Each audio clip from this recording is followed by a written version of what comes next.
Oh, hi guys. Okay, so I'm Kat and I'm back. The cat is back.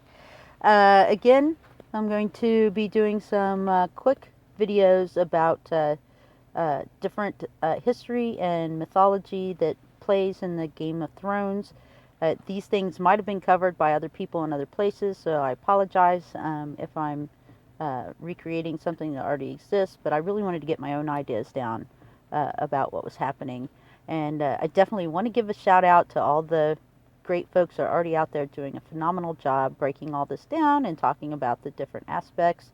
Um, my first is again Game of Thrones Academy, Gillen Idamar. Awesome job. If you want to see history and philosophy as it's played out in the Game of Thrones, this is an excellent place to get that. Civilization X has all the history of Westeros and the houses and the backstory that goes along with it. So if you haven't read the books but you'd like to know a little bit more and to go along with the actual series on HBO, then I suggest those guys. And then there's Emergency Awesomeness, and he does a great job in breaking down the episodes, and he catches a lot of little things, the prophecies and the little comments and things that are made that kind of pretends other things that are happening.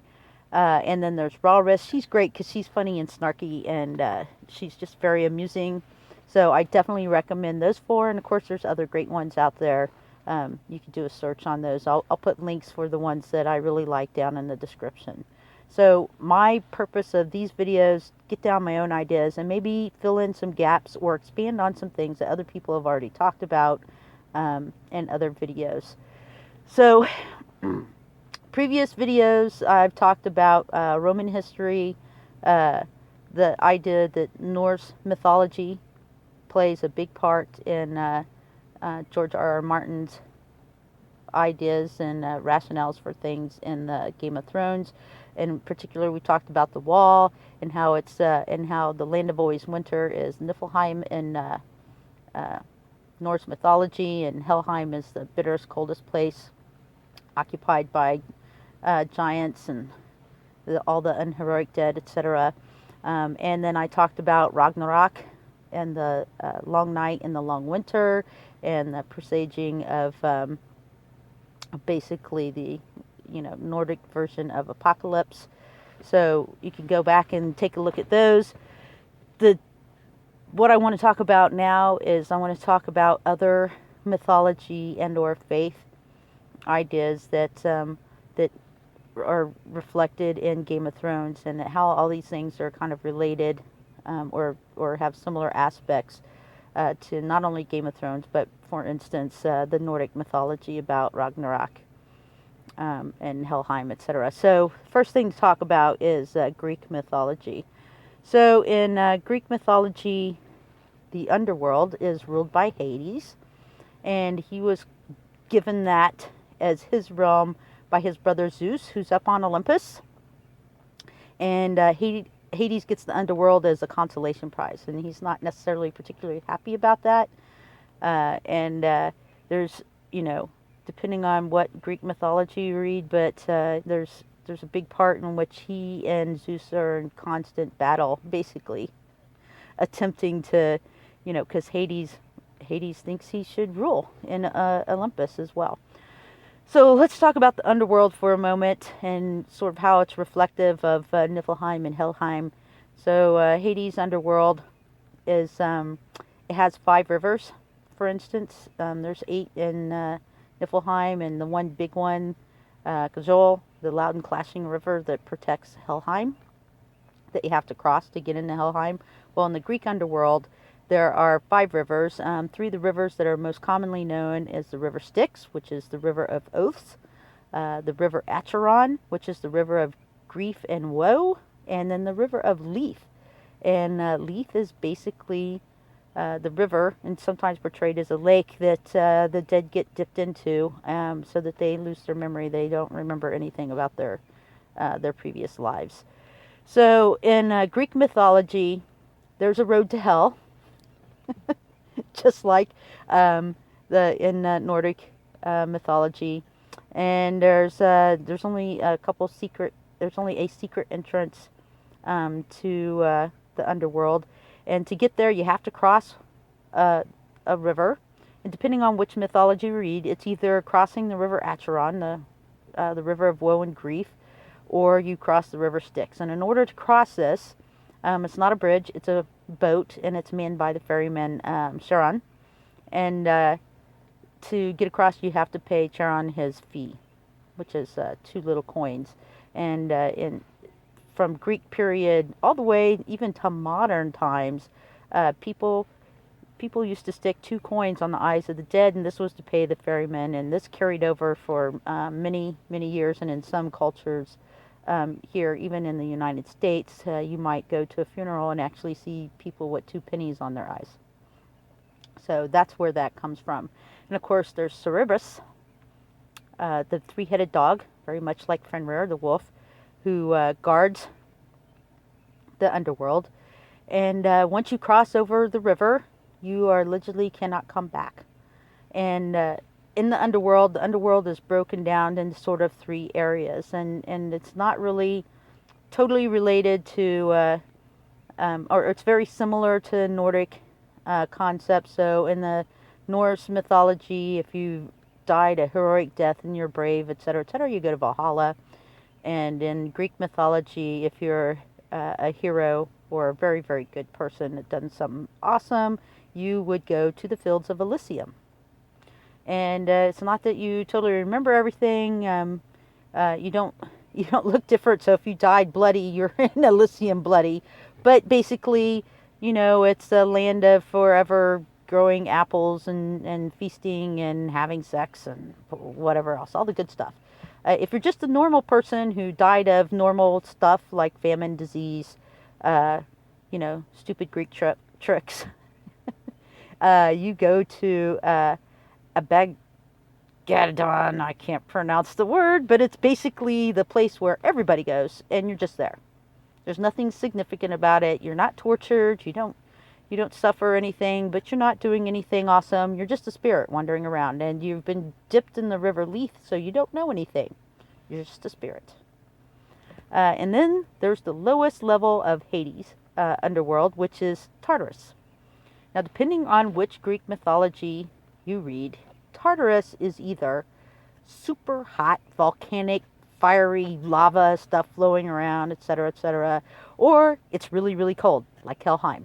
It's the deepest, darkest, dankest part of the underworld, and it's got some caves and some cells. So if you're a really bad dude or you've done something really bad, that's probably where you're going to end up at in Tartarus, where you're tortured forever. 2 of the best-known tortured forever dudes are Sisyphus, and he's the guy who is forever rolling the rock up the hill, and just as he gets up to the top, the rock falls down, and he has to start over again. And then there's Tantalus, and Tantalus was the super bad guy who stole some ambrosia from the gods. That's number 1.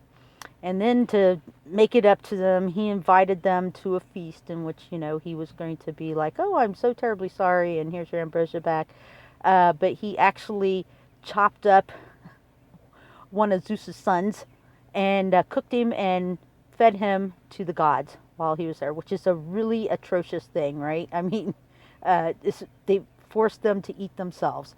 And so they sent Tantalus to, after they killed Tantalus, they sent him to Tartarus, Tantalus in Tartarus, where he was basically hip deep in a lake of water, and he was restrained, and he had grapes that dripped over the top of his head. And so if he was hungry and he tried to reach the grapes, they would go up and he couldn't reach them. And if he was thirsty and he tried to bend down to get a drink of water, the water would recede and he wouldn't get it. And so he was just there being tortured. And so there were a number of other people or things kept in Tartarus. For instance, the Titans, which were the gods that were at the time of Zeus when he took over Olympus, and he threw the Titans down into Tartarus, where they're supposed to remain until the twilight of the gods, when there's the big war between all the gods, and um, a new age begins. Kind of like Ragnarok, right? Okay, so so Greek mythology, very similar to the Nordic traditions. And similarly, again, once you go to the underworld, you're not supposed to come back. But there were a number of heroes who actually went to the underworld.